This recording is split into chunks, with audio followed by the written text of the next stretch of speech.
might call Vax On, Vax Off. This game involves Laura and Glenn, so if you could make your way to the performance area, please. This round is a stand-up challenge. I launch a wheel of news, and wherever it chooses to stop, one of our performers must step forward and talk about that subject. OK, here we go. Let's spin the wheel. And the first topic is technology. Who wants to come in on that? Laura. I sort of have a real love-hate relationship with technology because I'm addicted to Twitter even though it makes me miserable because I love conspiracy theories. My favourite conspiracy theory of this year is that Melania Trump has a body double for public appearances, which I think that's crazy. I think it would definitely be for the private stuff.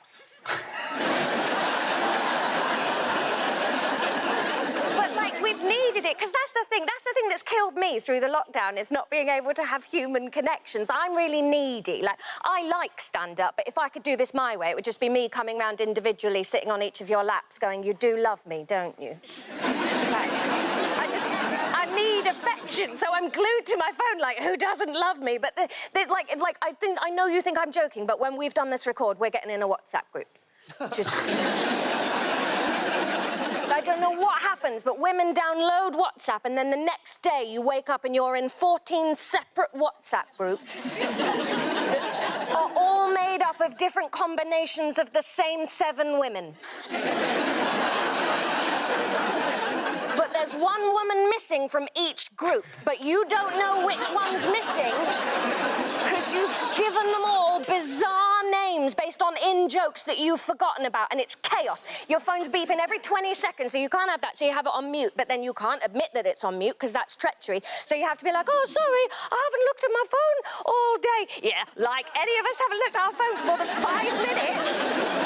No, that's a lie. But there's nothing you can do, because you can't leave a WhatsApp group, can you? So eventually what you have to do is you get your best friends and you're like, Lucy, Sarah, come with me. We're going in our own WhatsApp group over here. And then for 2 days, it's lovely. And then Lucy goes on a night out and is like, I just met Emma. She doesn't know anyone in the area. I'm adding her to our WhatsApp groups. No! No! If a woman has reached her mid-30s and doesn't already have a solid group of friends, it's for a reason. Well done, Laura. Very good. That leaves us with Glenn. Let's see what your topic is. A spin the wheel. Confrontation. I'm doing it, all right? I never used to be confrontational at all. You know, when I was growing up, I never wanted to get involved in any argy-bargy. That's short for Argentina-Bargentina.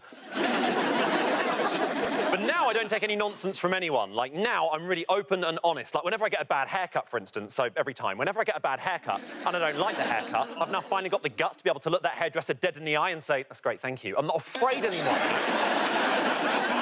But I never used to be. I never used to be confrontational. I remember the one time I really regretted not confronting someone was a couple of years ago. I was having a house party, and it wasn't in, like, a nice house or anything like that. I don't know if you've ever lived in a house so damp you have to keep your phone in a bowl of rice at all times. But halfway through the party, I noticed that my housemate was in the corner of a room getting really, really drunk, like obnoxiously drunk, really spoiling the party, drawing a bit of a crowd. And I went over to him and I said, why are you getting so drunk? You're sort of ruining the party. And he said, oh, sorry, Glenn, sorry. Basically, I'm just trying to drink to calm my nerves. I've got to go to hospital tomorrow for, like, a really big operation. And everyone at the party was like, oh, my God, are you OK? He's a surgeon. And apparently, there's no laws against that. Did you know that it's not illegal for your surgeon to drink the night before an operation? Have we got any surgeons watching from home? No, because they're all out getting hammered. That's what I've learned. No one knows this about surgeons. I don't trust any surgeons anymore. It ruined every night out for me since. I'd be out on a nightclub dance floor looking around the whole time thinking how many of these pieces of shit are medical professionals. And the worst thing I found out is that if you're a patient, you're not allowed to drink the night before an operation. That's messed up in the wrong way round. I don't know why surgeons have imposed that rule. Surgeons don't want you drinking the night before an operation because surgeons are worried you're going to go out clubbing and bump into them. I mean, it makes sense. Whilst your doctor's handwriting's so messy, he's got the shakes from last night. Your surgeon's only scrubbing up before an operation. He's trying to get rid of the nightclub stamp from the back of his wrist. That's the only reason. But obviously, I didn't couldn't confront him because, you know, I was a timid person. I'm not like other 28-year-olds. Well, I'm 31, but like, I think I was always nervous about confronting people because I was always very shy. I was always very neurotic, you know. I'm one of those people, you know, I can't pee unless I can hear a tap running, you know, and I can't shit unless I can hear lasagna being dropped into the bath.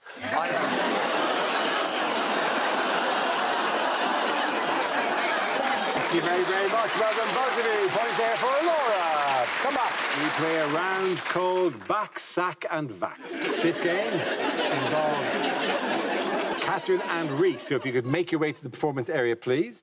This round is a stand-up challenge. I launch the wheel of news, and wherever it chooses to stop, one of our performers will step forward and talk about that subject. Our first topic, please, is spin the wheel. And the first subject is relationships. Catherine. Okay. Hello, I am a lady who dates ladies, which is easy to tell you because I don't know you and my dad doesn't know how to use Zoom. Also, I will say, I don't know you, right? It's easy to tell people on television, don't know you. I find it much more terrifying to come out to people I do know or people I've had in my life for a really long time, which is why I find myself in a situation at 32 where I am still working up to coming out to my manicurist. That's a much bigger dilemma than it sounds, right? Because on the one hand, it's like, will she finally make my nails as short as I need them to be?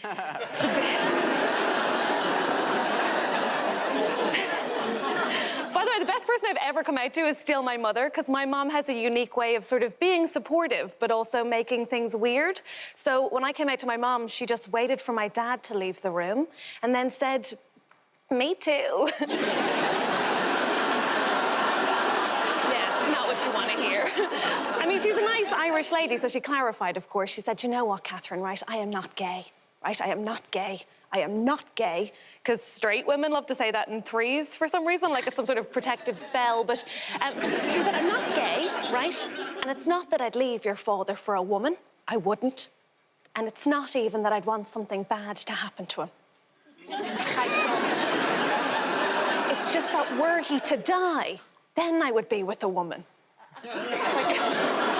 Essentially what my mom said was, oh, if I was miserable, then maybe I'd live like you do. And to be fair, it's not that she's gay, right? It's just that she thinks lesbianism is just having the housework and sharing fleeces, and it is. It's just that I don't think she'd like the fingering. I've never been more aware of what I'm stood in front of. Listen. The point is, I'm pretty lucky. My parents have always been very supportive of me dating women. They don't have an issue with that because I can't get pregnant, and Irish parents absolutely love that. They have a much bigger problem with those women being English. Thank you very much, Catherine. OK. That leaves us with Rhys. Let's see what your topic is. And the topic is school. Oh, I didn't want to go with a picture of fingers for that one, did you? At the start of last year, I was asked to speak at my school. I don't still go there. I was asked to return to my old school and give a speech to the Year 11s, right, to go back and inspire the Year 11s. And I said no, because there was no fee. But also because if you're going to be one of those pricks who goes back to your old school to be inspirational, you've got to be very famous, OK? You've got to be so recognisable. I've been on the show a lot. There's still people watching this going, oh, my God, how did Mock the Week manage to book the girl from Star Wars? You need to be very famous. You need to be able to walk through the playground and have all the kids go, oh, my God, look, it's David Beckham. You know, if I go back to my old school, I'm going to walk through the playground and they're going to go, oh, my God, look, it's a new boy. No risk in that. What will I say to them? Oh, you all might remember me from the year that everyone called me Mr. Deacon, because he was our history teacher, and I wore the same jumper as him on non-uniform day. Deco. Deco for a year of my life. That's what they called me, Deco. It was a good jumper. He was too old for it. Slazenger. Anyway, Sorry, I'm aware this is being broadcast. I'm trying to get a brand deal. Anyway. I love the way parents, man, I love the way parents have been talking about school this year, right? Ever since lockdown started, the last lockdown, right, started, and 2 weeks into it, parents were immediately like, we've got to get the kids back to school. We've got to get the kids, they're missing in education. We've got to get the kids back to school. Right, if your kids are under 10 and you're saying we've got to get them back to school because they're missing in education, admit that you're a liar and you hate your kids being near you, OK? Because no one, not in primary school, is missing anything, OK? All of us could have not gone to primary school, we'd be the exact same people we are now, all right? There is no education to miss. Primary school in this country is about two things: tadpoles and cress. That is it. Thank you very much, Rhys. Well done, Buddy. Points there for Catherine. Now we play a round called Baby Got Vax. This game involves Angela and Milton. So if you could make your way to the performance area, please. This round is a stand-up challenge. I launch a wheel of news, and whoever chooses to stop, one of our performers must step forward and talk about that subject. OK, here we go. Our first topic, please. Let's spin the wheel. The first subject is ageing. Angela. Hello. I am 44, ladies and gentlemen. I gave you a moment for a gasp of surprise. Fuck you. People often ask me how I managed to look so young, and I do have a secret to looking young, and I will share it with you. And my secret is that I wake up every single morning and I don't have any children. Easy when you know the tricks, it is. I'm part of what they call the Peter Pan generation, Generation X. We're the generation that had the first Alco Pops, right? And I think that's why we'll never grow old, because Alco Pops send you a message, don't they? So you don't have to get old. You can get pissed on lemonade forever. You know, it's a beauty, because alcohol was a rite of passage, wasn't it? It was something you had to grow to love, like olives or stepchildren. You know? I still drink Alco Pops. I thought by the time I was 44, I'd be a sort of sophisticated drinker. You know, drinking expensive red wine with my friends while discussing current affairs. I thought I'd be French. That's what I thought would happen. No, because you never see a French person, do you? Never see a French person with red wine lips. Never. Me, 2 glasses of red wine, I look like I've sucked off a felt tip. Why is that? Because people had said to me before I turned 40 that when you turn 40, as a woman, you become invisible. I was like, brilliant, because that's like the best superpower, right? And then I got a taste of what they actually mean. I was with my brother. Now, my brother's a lot younger than me. He's 12 years younger than me. His name's Phil, or as I like to call him, Whoops. And, sorry, Phil. We were walking along together, and we walked past a nightclub, and there was a guy outside the nightclub, and he was handing out flyers to passers-by, and he gave one to my brother, and he didn't give one to me, and I was furious. Right? I was like, how dare you judge me on my age and appearance? How dare you decide? I've got more disposable income than young people. I could spend it in your establishment. How dare... And the guy sheepishly handed me a flyer, and I snatched it out of his hand and walked round the corner, and that's when I realised it was a flyer about the importance of checking your testicles. 2021, mate, I could have testicles. Thank you very much, Angela. That leaves us with Milton. Let's see what your topic is. Let's spin the wheel. And it's childhood. So I come from a family of failed magicians. I've got 2 half-sisters.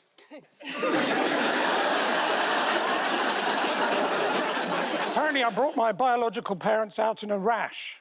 So I was brought up by my non-biological parents.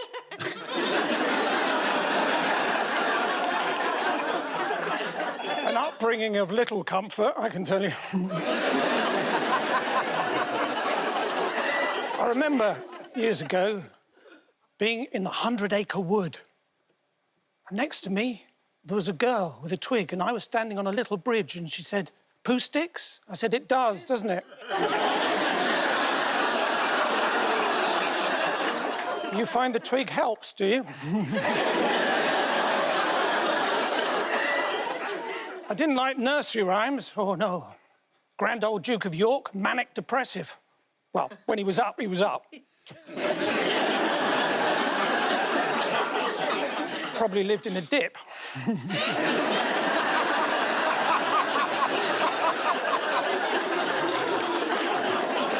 thanks. That doesn't normally work.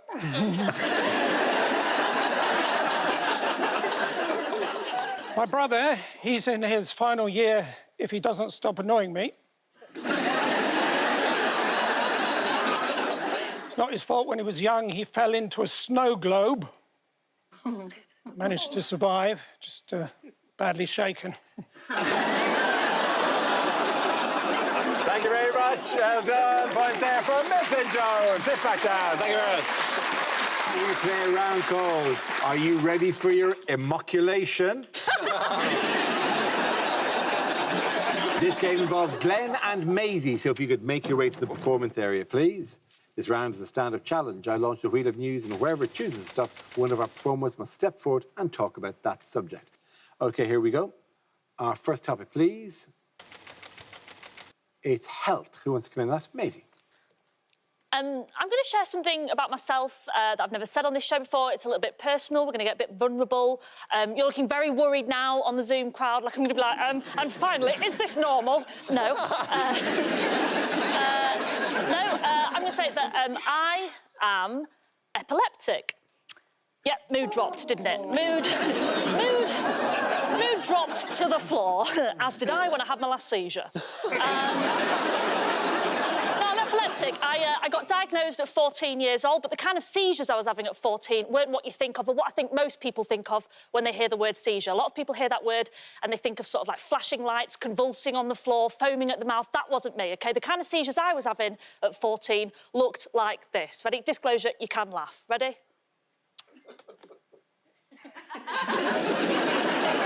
Once more for you there.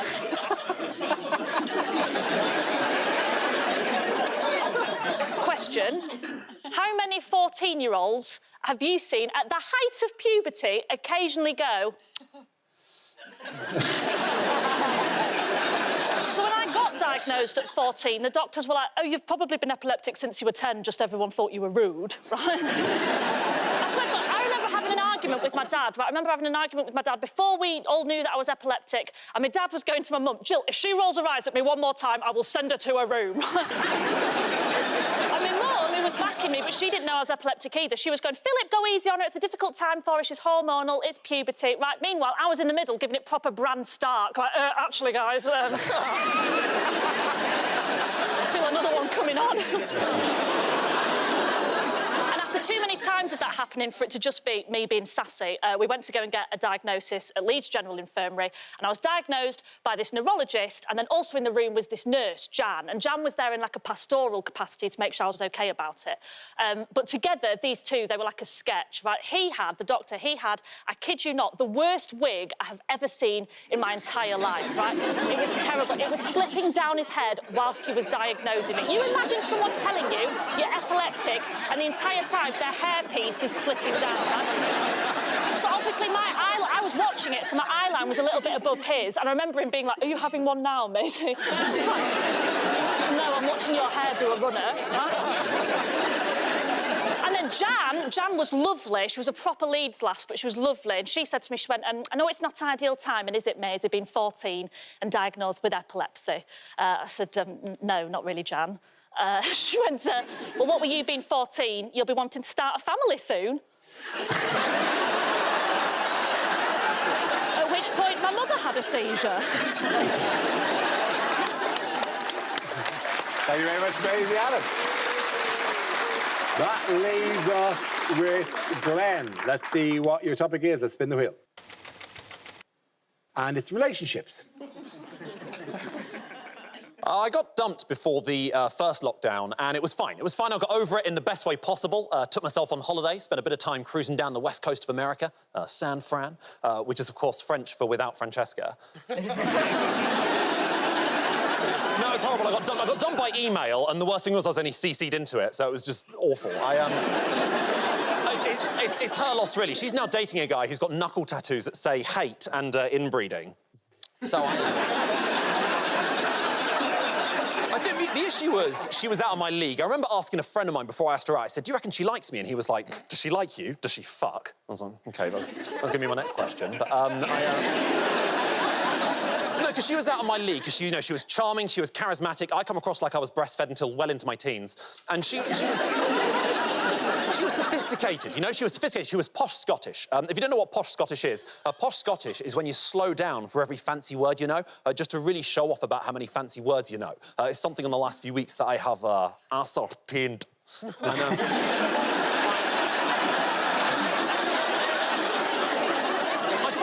Someone who's out of your league, you start to panic. You sort of think, have I overstretched myself? Have I taken things too far? Have I shitten off more than I can poo? And so when she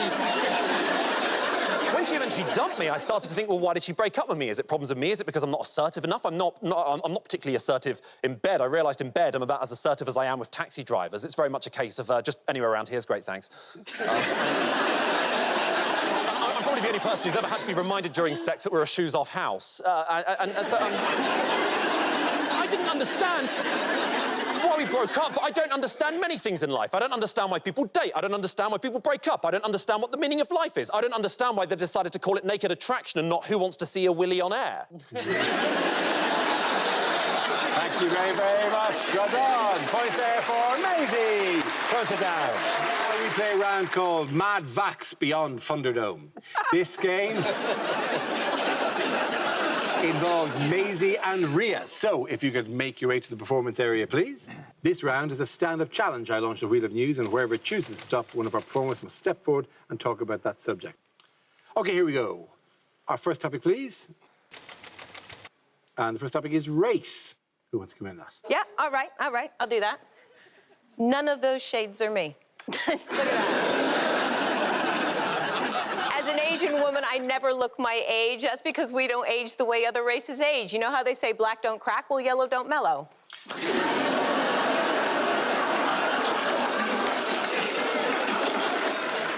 We're essentially 12 into the day that we're 90. There is no in-between. I've looked like this since World War II. Think about it. You have never seen a middle-aged Asian woman. We're either sweet little sex kittens or wise old women. A lovely little geisha girl. Or something from the ring. Here's a fun fact for you. Other races age and then die. Not Asians. We don't die, we just shrink. We're 12, we're 90, we're Yoda. That's where my mom is now. Oh, little old Asian grandmother am I.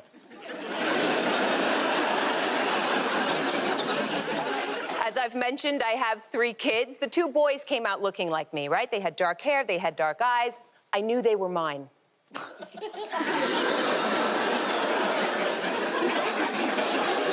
else would I tell? Because my daughter came out blonde. Blonde. I did not work 9 months to make a kid everyone thinks I'm the nanny of.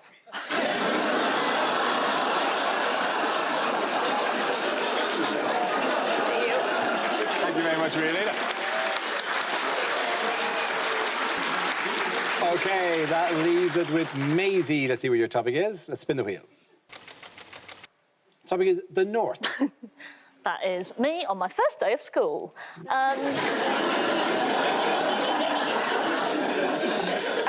The last gig I did before lockdown, I was introduced on stage as cheeky northern working class comedian Maisie Adam.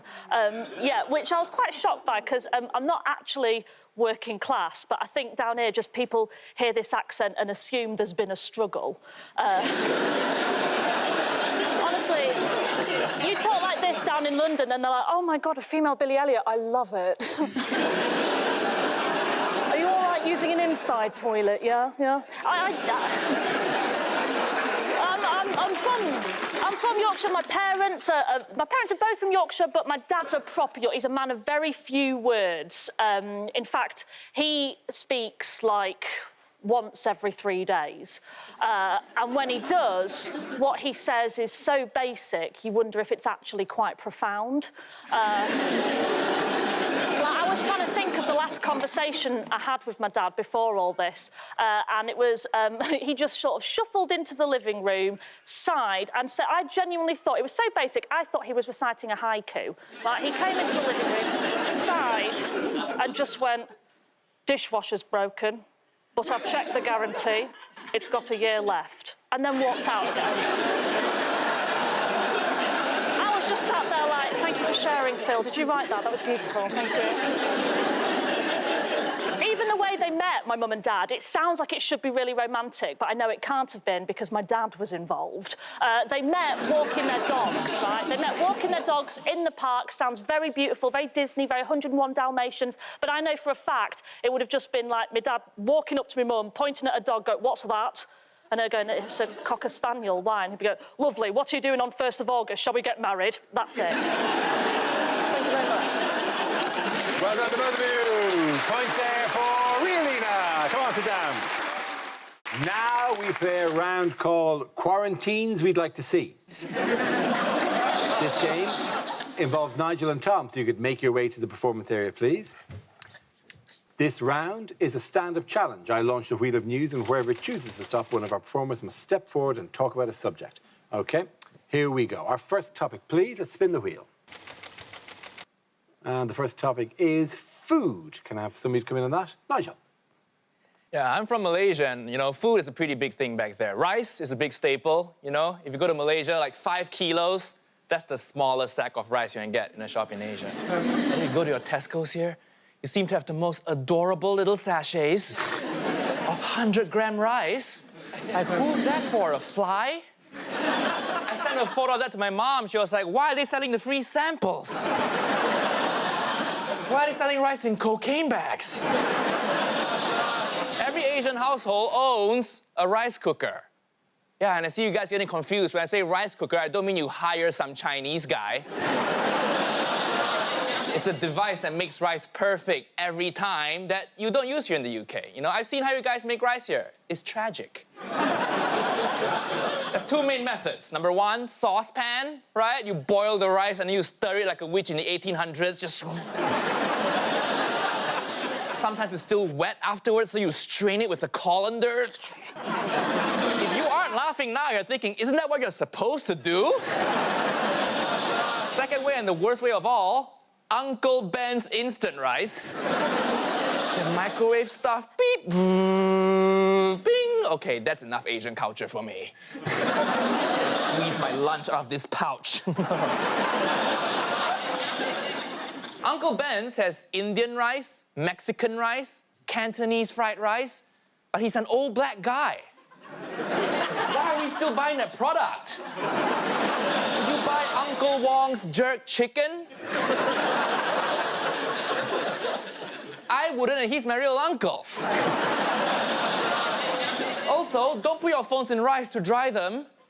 It doesn't work, and it pisses us off. We're nice enough to make those phones for you. Don't put it in our food, please. Thank you, guys. Nigel Leung, thank you. OK, that leaves with Tom. Let's spin the wheel. And the topic is parties. Yes, this is exactly like all the parties I go to. My mum's got a friend called Joyce, and she likes to tell me about her. Once she said to me, Joyce has tried to do herself in. I said, oh, my God, how shocking. She said, yeah, we're all surprised, because she's only just had her kitchen done. But Joyce is a very old friend of the family. Like, I've known her for years. She's somebody who worries about everything. Like, she's got one of those faces that's always contorted into the look of panic, anger, and yet regret. So she's always walking around like this. Sometimes she'll use her eyebrows to replace a word. So, like, once she said to me, oh, that woman next door, she's... Turned out the woman next door was a chiropractor. A little while ago, she decided to cheer herself up by getting her downstairs toilet done. Not a euphemism. She got this toilet done based on a toilet she'd seen at Gatwick Airport. It was her dream toilet. And then she decided to have a party to show it off, right? So we all got invited. Well, Mum and Dad got invited, and they said, we're not going to pay for a sitter. So I had to go as well. Joyce had tried to be organised for her party, and she'd done an online shop for the buffet. Trouble is, she'd never done an online shop before. She didn't understand about the amounts. Somehow she'd managed to order 8 kilograms of ham and one bag of salad. You've never seen so much ham in all your life. Except for maybe in this performance, am I right? There was rolled ham, there was folded ham, there was ham sandwiches where the bread was ham. And I'm at this party, and they're all the friends are very desperate to let me know that they're down with the gays. They're good with the gays. At one point, Joyce came over to me and said, now, Tom, tell me, when did you first know that you was... And I said, well, I've never been a chiropractor. Well done, both of you. How can I decide? Points for everyone. Come on, sit down. Now we play a round called Free School Meal of News. This game involves Sophie and Ishan, so if you could make your way to the performance area, please. This round is the stand-up challenge. I launched the wheel of news, and whoever chooses to stop one of our performers must step forward and talk about that subject. OK, here we go. Let's spin the wheel. First subject is anger. Who wants to come in on that? Sophie. I got so angry during lockdown, even about things that were meant to be good. I got angry about Eat Out to Help Out, a government initiative that briefly delighted feminists everywhere before we realised it was actually about Wagamamas. I'm mainly angry about really, really petty shit. I'm angry about cyberbullying, but I'm angry specifically that people send me emails and in those emails use the phrase, nice to meet you. How can it be nice to meet me when they don't even know me? Well, people say they're angry about huge things like climate change, and of course I'm generally angry about climate change, but I'm angry specifically at the fact that they keep giving deadly hurricanes little old lady names. Like Katrina, Ophelia, Laura, Doris. Doris, guys, I know about the naming conventions of storms, but every time a storm causes devastation overseas and it's got a white man's name, I'm like, fair. Doris was like your granny walking in and being like, I'm one bad nana. I get angry at heat waves, specifically British heat waves, because I feel like British people get absolutely feral whenever the temperature's anything above 17 degrees. People change in the heat. You see them in Sainsbury's just sort of panic buying Calippos. People getting onto public transport wearing like a three-piece suit and sandals. The worst thing about a heat wave is that you get these old geezers with the body confidence of Kardashians. They go out into the parks, they find the best spot, they lie down, they strip off, they lube up, they lie there in the rays like uncooked gingerbread men. Just looking up at the sun going, bake me! People don't think I get angry because I'm adorable, but I do. I get so angry all the time, but I can never show it because I know that if I show it, I'll get stereotyped as an angry black woman.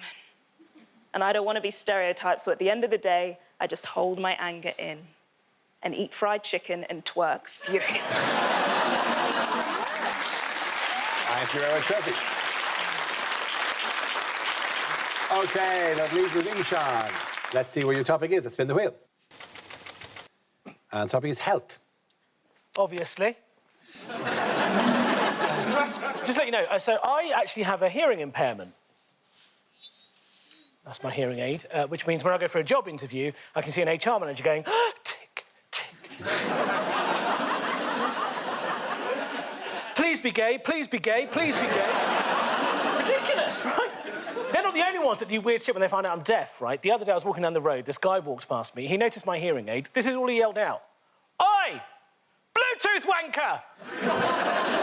Stop Bluetooth earpiece. Or the other one I get is, oh, Ishan, it's so interesting that you're deaf because I think I'm actually a bit deaf too.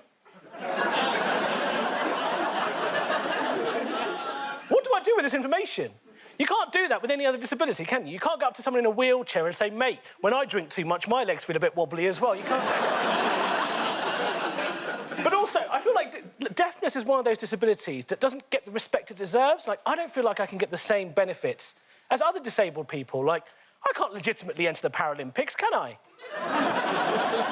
There's blind football, wheelchair basketball. A deaf race would be a line of men just waiting to start. It's not all bad, though, because my deafness actually makes me eligible for a disabled person's rail card, which has been really useful these last 6 months, right? And I'll be honest, when I got it, I thought, do you know what? Because deaf people don't get the same benefits as other people, I'm going to try and make sure I get as many of them as I can, right? So I thought I'd try and get myself a blue badge, right? So I walked into the local council office, a bit too ably. And the guy behind the counter, he took one look at me and was like, oh, my God, yes, come on over. I was like, wow, this guy's so good. He knows how disabled I am, and he's beckoning me over, right? So he beckoned me over, he sat me down, and he pulled out a form. And the form, you have to tick the reason why you're giving someone a blue badge, right? And he ticks off weight-related mobility issues. Thank you very much. Thank you very much, Dishan. OK, that's the end of that round. The points go to Sophie. Come on. We play a round called Biden Into My DMs. This game involves Mark and Maisie, so if you could make your way into the performance area, please. This round is a stand-up challenge. I launched a wheel of news, and wherever it chooses to stop, one of our performers must step forward and talk about that subject. OK, here we go. Let's have our first subject, please. And the first subject is lockdown. Who wants to come in? Maisie. Yep, as you can tell by my haircut, I dealt with the first lockdown really well. really well. What's it called? Business at the front. Where the hell's the back? I spent lockdown and lived with my boyfriend and my brother, which is an interesting combination. Obviously, love them both very, very much. I feel like I should also acknowledge that they are two different people, by the way. They're two very different people. In fact, they couldn't be more different. I was trying to think of the only thing they have in common, and I realised it's that at some point in their life, they have both had a bath with me. Obviously, one was very erotic, and the other one he pooed in. Ruined Valentine's Day. But one of the pros of lockdown has been that me and my boyfriend, we've been able to have our evenings back together, which is nice. And as a result of that, there's been a lot more jiggery-pokery going on. And so to make sure it doesn't get bland, to keep it spicy, I decided to go and buy some sexy lingerie. I say I bought sexy lingerie. I went and bought a pair of knickers that matched a bra I already had. But that's because sexy lingerie is expensive. It's really expensive, right? You can tell because when you read the labels, they all sound like very posh sports. I decided to buy this lingerie, took out a 3-year loan to get it, and do you know what? It took me that long to put on. I was in the bathroom for ages trying to get it on. There was straps this way, straps that way. By the end, I looked like a pork joint in a butcher's window. But I'm there, trying to psych myself up, right, going, you're sexy, I've got the moisturiser on, I've put my sexy playlist on. I was like, Alexa, play aubergine emoji playlist. Right, I was in the zone. In the zone. I was like, come on. I walked into the bedroom. My boyfriend, he saw me, his jaw dropped to the floor, and he went, wow. That is coming straight off. I said, it's chuffing not. I said, this is a treat, and you need to appreciate it as such. When you go to a restaurant and you have the posh item, you have the expensive item, let's say you have the £40 steak tartare, you don't wolf it down like a burger. You take your time with it, you savour it, you appreciate what you're having. And I am not a wimpy burger, Michael. I am a £40 steak tartare.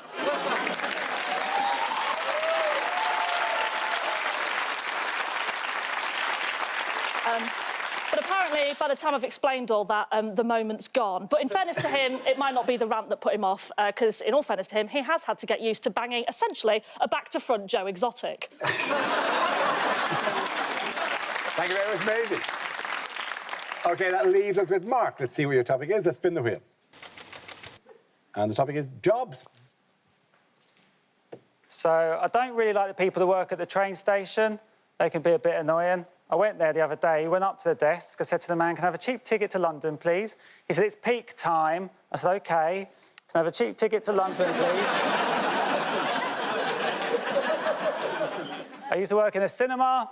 This one day I was supposed to start work at 9, got there at 9:30. Boss was angry, came over, he said, Mark, you're late, I want you to make the time up. I said, OK, it's 9.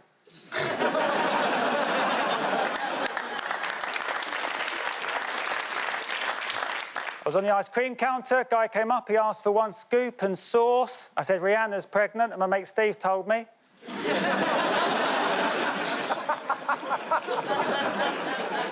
At the age of 30, I was a Virgin Air steward, working for British Airways. So my father worked 12 hours a day to put food on the table. Great dad, slow cook.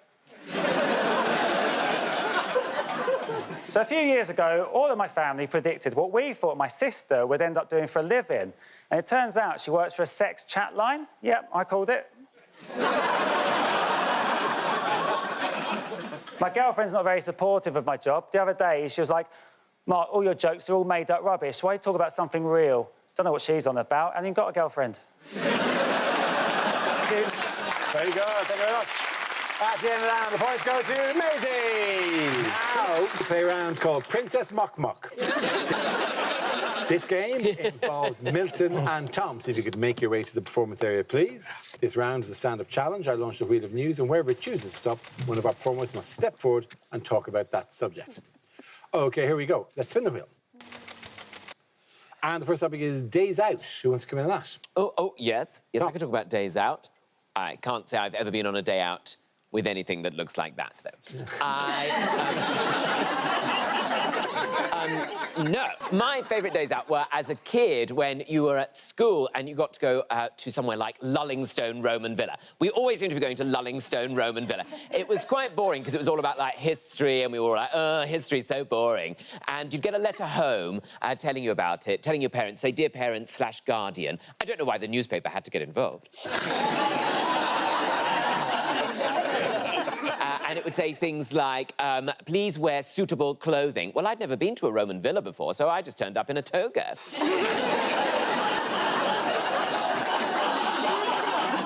And when you get there, right, on the day, you get siphoned off into little groups, which are headed up by either an out-of-work parent, maybe a local lollipop lady, or, seemingly, just any old local criminal.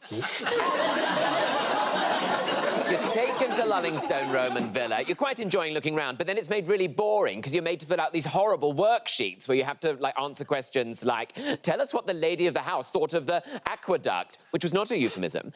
And then... the only thing that really mattered to us was spending the £1.50 we'd been given by our mum in the gift shop.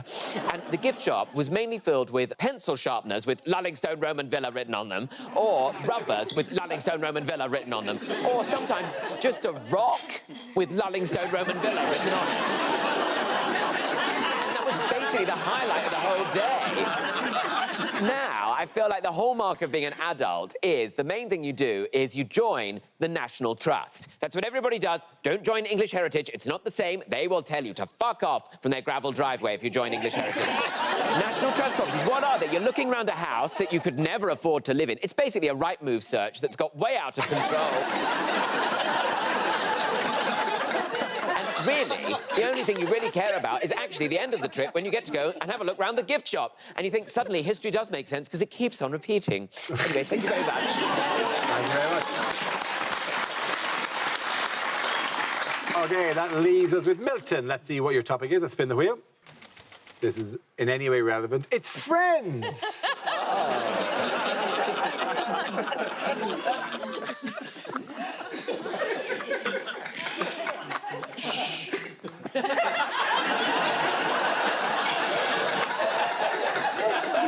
Friends sometimes ask me why I'm training 2 rabbits to leap up in the air behind me and flex their ears simultaneously. Well, I say, friends.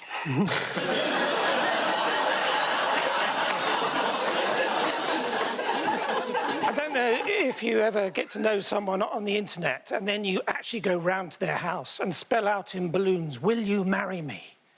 And then you see their actual face and you pop the question.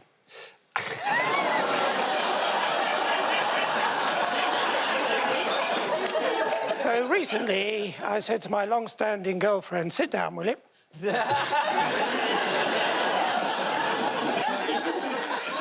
Ed Byrne, that sounds like a nasty injury.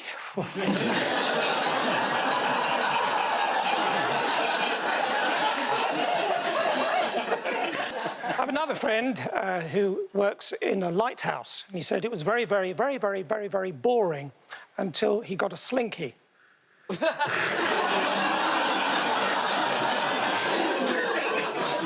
I've got another friend who thinks I've got attention deficit. Look at those lights.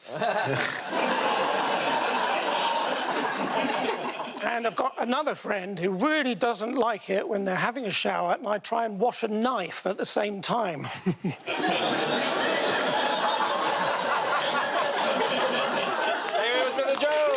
Point there goes to Mr. Jones. We play a round called Wham Bam Thanks Van Tam. This game involves Angela and Maisie. So if you could make your way to the performance area, please. This round is a stand-up challenge. I launched a wheel of news, and whoever chooses to stop one of our performers must step forward and talk about that subject. OK, here we go. Let's spin the wheel. First topic is health. Maisie. Big year for health, am I right? I recently got a call from the NHS asking me to come for my first ever cervical screening exam, my smear test. But the doctor called me in. He said, Miss Adam, I hope it's OK with you. We'll need to get a female chaperone for this exam. I said, yeah, of course, that's absolutely fine. I don't know about you guys, but I assumed when he said a female chaperone, I just assumed he meant female health worker. What I did not assume was Sharon off of reception. So imagine, if you will, I am already lying down on the table, like legs akimbo, in the stirrups, and from behind the curtain, like some sort of budget stars in their eyes, Sharon appeared. Like, tonight, Matthew, I'm going to be checking out your fanny, right? Thankfully, she came up and joined at the top end rather than the business end. He was at the business end digging for gold. And she stood over me and maintained what can only be described as the most intense eye contact I've ever experienced in my life. And the reason I know this was because I made the fatal mistake of looking up at Sharon and locking eyes, at which point I thought, you're in now. You've got to say something. So I said, how have you been? Have you been busy? Like I got in an Uber. And I thought she'd find this as uncomfortable as me and try and cut it off. No. Sharon took this as an invitation for a deep, meaningful chat. She went, do you know what? I won't lie. It's been really, really hard. It's been really difficult. We've never been under such a strain as now. The NHS is really, really struggling. The phone lines are going off the hook. We've got too many patients, not enough doctors. I'm not seeing my family half as much as I wish I could. Her voice started cracking. She went, everybody stop clapping on a Thursday night. And I didn't know what to do. So I grabbed her hand and I said, Sharon, I'm so sorry you feel like that. I'm so sorry. This is during my cervical screening exam. A man is inside me. I said, I'm so sorry you feel like that, Sharon, but I just want you to know you're so appreciated, and it's people like you that have kept this country going, and I'm really sorry you've been made to feel underappreciated. And then, from between my inner thighs, the doctor looked up at Sharon and went, do you know what? She's right, Sharon. You've been brilliant. He then turned to me and went, what say you and I give Sharon 3 cheers, right? I don't know how this pandemic is going to end, but quite frankly, any healthcare service where we are encouraged to sing a song of support to the lady from reception during our smear test with the added encore of "For she's a jolly good fellow" is a healthcare system worth saving. Thank you very much, Maisie.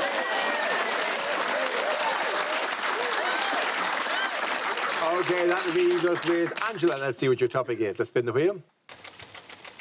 And the topic is exercise. I do exercise, surprisingly. I do. I recently did the Couch to 5K app. I don't know if you've seen it. It's absolutely brilliant because it starts you off really slowly. So you sort of run for 30 seconds, then you can take a break, which I took to mean I could have a Kit Kat. So... And it's great as well because you can download a celebrity voice to be your sort of guide, your coach. And I downloaded Sarah Millican because she's a mate of mine, and I thought that would be nice, but I had to change it because I kept calling her an arsehole. I changed it to Lawrence Fox. That solved that problem. You run a lot quicker when you think that prick's behind you, let me tell you. My boyfriend, he's a proper runner. Like, he does these ultra marathons. He did one recently that was 100 miles. Like, 100 miles, that's like a fifth of a Proclaimer, right? But I did do it. I finished the Couch to 5K, and last year I did my first ever 5K race, which is brilliant. They gave me a medal, and doesn't it feel brilliant as an adult to get a medal? Doesn't it? You get them all the time when you're a kid. They give you a medal for tying your shoelaces, won't they? Do you remember when you were in the Brownies and the Scouts? They used to give you all those badges, keep you in centre. Why does that have to stop? You know, I definitely do my tax return on time if I've got a badge. Why can't we get badges for adult things? Not adult things. That's... Here's your blowjob badge. I mean, I definitely get it, but where would I sew it on? Did you know, though? Did you know in the Brownies now they are thinking of introducing a self-esteem badge? Yeah, how shit are you going to feel if you don't get it? Thank you very much, Angela. Points for everyone. Come on back. We play a round called Donald Dumped. This game involves Math and Tom. So if you could make your way to the performance area, please. This round is a stand-up challenge. I launched a wheel of news, and wherever it chooses to stop, one of our performers must step forward and talk about that subject. OK, here we go. Our first topic, please. Let's spin the wheel. And the first subject is fitness. Who wants to come in that? Math. I'm probably not the only person in lockdown that put some weight on. I think I put about 2 stone on, so I'm trying to do something about it. And I've started doing some running, and I bought myself some, the running tights, the leggings, and I went for a run in my local park the other day, and the amount of women that just stared at my crutch. None. None. I'm going to cut a hole out tomorrow and make it worth it. Do you know what I mean? I went to the gym this morning, actually, and then afterwards I had a protein shake, although some people call it a wank.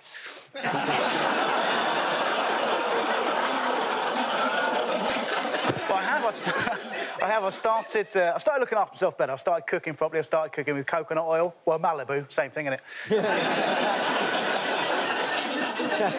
And I've also discovered you've got to be very, very careful offering a fat person a Kit Kat Chunky, because they can take that the wrong way. Doesn't matter how you say it. Do you want a Kit Kat Chunky? Doesn't matter, they just get upset. Because I spend my life on the road. Normally, when we're doing this for a living, you know, you go out and I go to a lot of restaurants. I went to a really rough restaurant the other day. This is how rough it was. Ordered a lamb shank, got stabbed by a sheep. How rough is that? And the drinking as well. The drinking in lockdown, that was a lot. I did a lot. So I've sort of stopped that now. Now I only drink on special occasions, like people's birthdays, on Facebook. Thank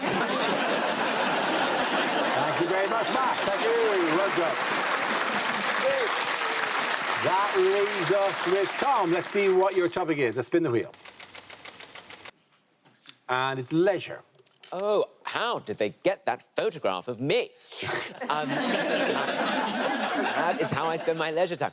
Leisure time, I think, is most stressful when you're a child. I remember the only time you did anything you liked was basically when you went bowling. I remember, say it was someone's birthday, like Ryan's birthday. You'd have to go round to Ryan's house, and Ryan's mum, Anne, would answer the door. Anne was having a very stressful time. She'd say, come into my house, take your shoes off. You spend most of your time as a child putting on your shoes and taking them back off again, which was always very stressful for me because I didn't learn to tie my shoelaces until quite late. And I remember my parents saying to me, what are you going to do when you grow up if you can't tie your shoelaces? And I'd always say, duh, espadrilles.